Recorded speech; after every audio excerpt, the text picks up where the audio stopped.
Bonjour et merci de nous suivre sur la vidéo de Dussorin et Associés. Vous savez qu'ici on parle de parasites. Non, pas ceux qu'on a à l'intérieur, mais ceux qu'on a à l'intérieur de nos domiciles. Que vous soyez locataire, que vous soyez propriétaire de votre maison, propriétaire d'immeubles, de centaines, de milliers, de millions de portes, on ne sait jamais. Vous avez, et on a tous eu une entrée de fourmis, de guêpes, de souris, de coquerelles, peut-être de punaises. Il y a plusieurs solutions qui s'offrent à nous. Soit on laisse faire, tant pis, on verra bien ce qui se passe. Soit on intervient nous-mêmes, ou alors on appelle, affolé, une entreprise de gestion parasitaire. Dans les deux derniers cas, il y a une chose qu'il faut faire extrêmement attention, c'est l'utilisation de certains produits. Ça, par exemple, c'est un neurotoxique. Moi, dans ces cas-là, je le mets aux poubelles. Pourquoi? Parce que ça agit autant sur nous que ça peut agir sur l'insecte. Donc on est les premières victimes puisqu'on va rester dormir là-dedans. Après, les insectes, eux, ils sentent qu'il y a quelque chose de nocif, ils s'écartent généralement. Il y a d'autres solutions, il y a d'autres possibilités. C'est le choix qu'on a fait au niveau du soin associé et c'est aussi l'information qu'on vous donne au travers de ces capsules.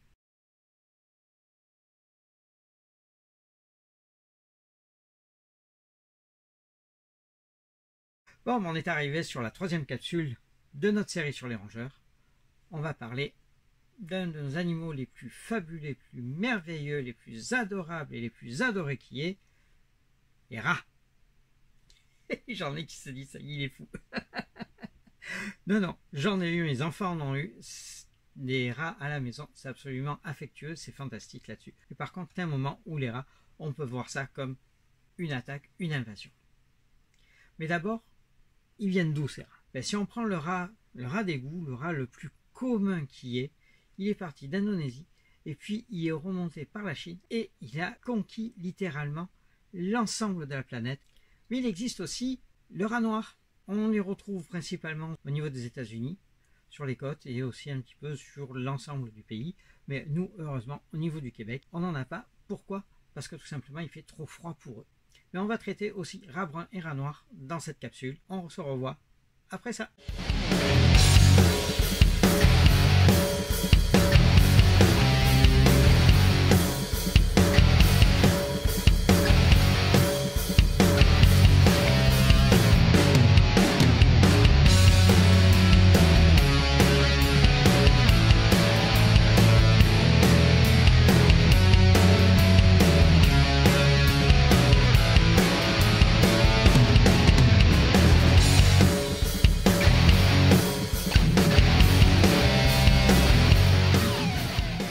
Alors, différence entre le rat de Norvège et le rat noir.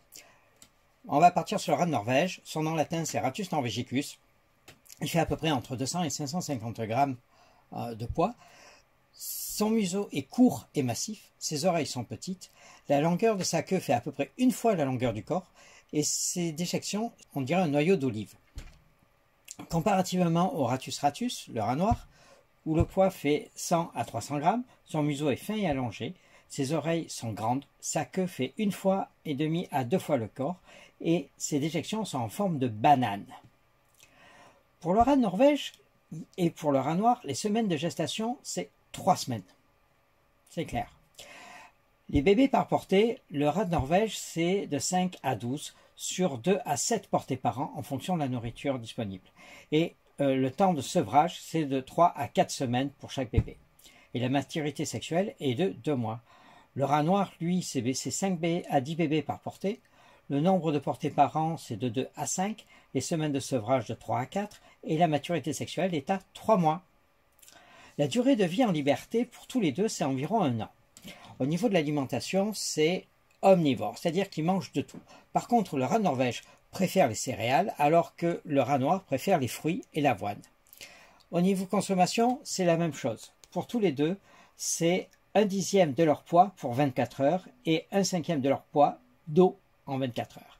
Et au niveau de l'habitat, le rat de Norvège, ce sont des terriers et le rat noir, c'est des nids, exactement comme les souris. Imaginons une maison. Je vais au rez-de-chaussée ou au sous-sol et là, je trouve des noyaux d'olive par terre. C'est un passage de rat de Norvège, de rat d'égout. Il faudra chercher par où il rentre. Ici, par contre, je monte directement au niveau du grenier, sous les toits, et que là, je trouve une banane de la longueur à peu près de 2 grains de riz. Ben, je ne me trompe pas, c'est un rat noir qui est là et qui est en train tout simplement de circuler, d'avoir fait son nid à cet endroit. Chacun des deux occupe une partie au niveau de la maison. On voit ici que le rat de Norvège, lui, va descendre, il va au sous-sol.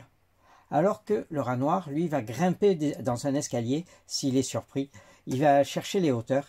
Alors comment on fait pour retrouver un rat à l'intérieur de nos maisons et notamment au niveau du sous-sol? Les rats étant dans les égouts, à un moment donné, on a la canalisation d'eau usée qui vient de chez vous qui les attire.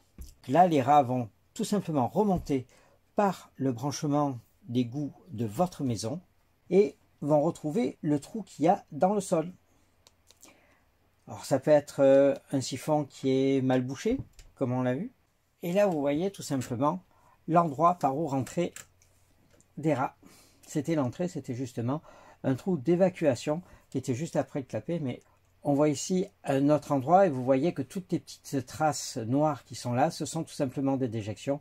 Les rats étaient là quand même, rentrés depuis pas mal d'années. Et ce sont d'excellents nageurs. Ils arrivent à tenir 3 jours, je parle des rats de Norvège, ils arrivent à tenir 3 jours dans l'eau et à nager plusieurs kilomètres là-dessus. Parfois on peut avoir des surprises, et notamment se retrouver avec un rat dans les toilettes. Comme vous voyez ici, ils arrivent très facilement à passer et se retrouver chez vous. Voici un bon moyen de faciliter l'entrée des rats noirs. Vous voyez ces câbles et ces branches. Regardez comme il avance facilement sur un câble, grâce à sa queue tout simplement qui lui sert de balancier et certaines fois d'une 5e patte. On parle souvent de l'intelligence des rats, mais c'est quand même quelque chose d'assez phénoménal. Certains chercheurs ont mis des capteurs au niveau du cerveau d'un rat et ont observé ce qu'ils voyaient. Donc là on voit qu'il parcourt la cuisine et il va trouver son repas. Vous allez voir, il a... Ah, super, un sandwich. Maintenant, qu'est-ce qu'on fait? Il a son sandwich, il est en train de repasser tranquillement tout le parcours qu'il a fait pour arriver là, mais en plus de ça, il repasse à l'envers. Ce qui fait que tout simplement, quand il rentre quelque part, même s'il fait des petites pauses, il se repère exactement de savoir à quel endroit il peut se cacher et par où il peut partir. On parlait d'intelligence des rats, mais regardez bien, ces 2 rats noirs, comment ils vont se débrouiller pour pouvoir aller chercher leur nourriture. Alors là, ils regardent, il y a une échelle, etc. Comment on peut faire? Ah, on tire. Je pense qu'ils ont été domestiqués, qu'ils ont été habitués à ça, mais c'est quand même assez phénoménal de se souvenir qu'en tirant sur la corde, on peut faire monter l'échelle pour aller à l'étage supérieur. Regardez bien, hop, il y en a un qui monte, l'autre va suivre, mais celui qui est monté, il a encore une difficulté. Là, il n'a pas encore eu sa nourriture. Mais notez bien que c'est quand même une des particularités des rats de pouvoir se rappeler de ce qu'il faut faire et comment le faire. Surtout au niveau des rats noirs. Ils sont beaucoup plus intelligents que les rats bruns, que les rats de Norvège. J'attire votre attention sur leur façon de manger. Regardez, on dirait vraiment qu'ils se servent de ses pattes avant comme des mains, comme nous on se sert de nos mains. Mais si vous avez un réfrigérateur en sous-sol et que vous avez quelques miettes en dessous, ne vous inquiétez pas, il est certainement que le rat est arrivé à ouvrir votre réfrigérateur pour pouvoir aller se servir et puis ressortir. Là, regardez bien, c'est à Paris. Ça, c'est la nuit, c'est quelqu'un qui est sur Paris, qui a tout simplement filmé ce qui se passait. C'est quand même assez fou la nuit ce qui peut circuler directement dans nos rues, que ce soit Paris, Marseille, Montréal, n'importe où.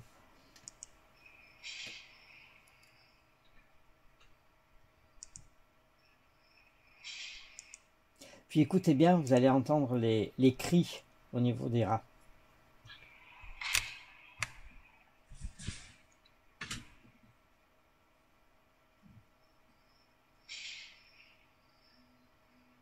Tendez bien l'oreille.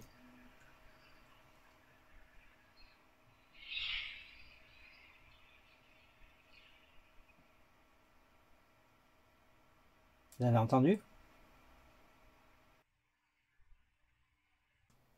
Ah, l'amitié entre animaux, c'est assez phénoménal. Mais parfois on se dit, mais tiens, si on prenait un chat, regardez bien ce qui se passe.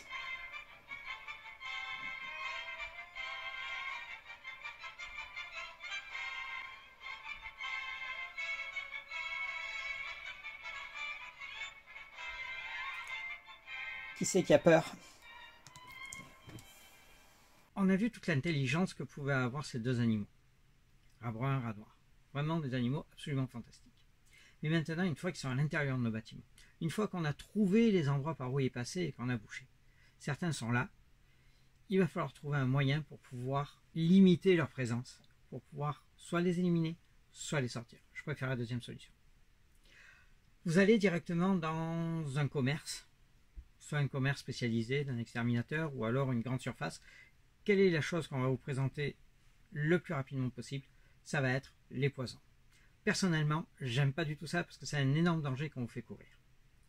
Pourquoi? Parce que l'animal, le rat en l'occurrence, contrairement à la souris, il ne va pas décortiquer ça, mais il va quand même manger et s'en mettre sur les poils. Et lorsqu'il va circuler, il va tout simplement laisser du poison un petit peu partout. Et selon où il passe, si vous avez récupéré quelque chose que vous mettez après vos doigts à la bouche, vous vous empoisonnez.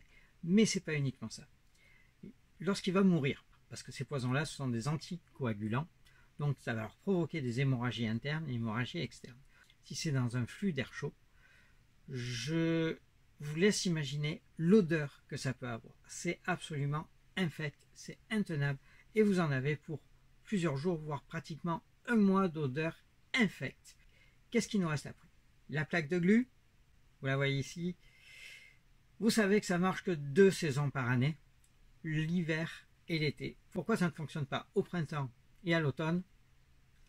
La raison est simple. Les animaux changent leurs poils, vous allez juste retrouver un amas de poils sur la plaque gluante, et puis c'est tout. Alors il nous reste la trappe mécanique, la bonne vieille trappe à rat, qui est quand même beaucoup plus grosse que celle de souris, fait partie des outils qui permettent de réguler une présence de rat. Regardez la taille du rat par rapport à une trappe spéciale pour les rats. Impressionnant, non? Et puis, il y a les pièges.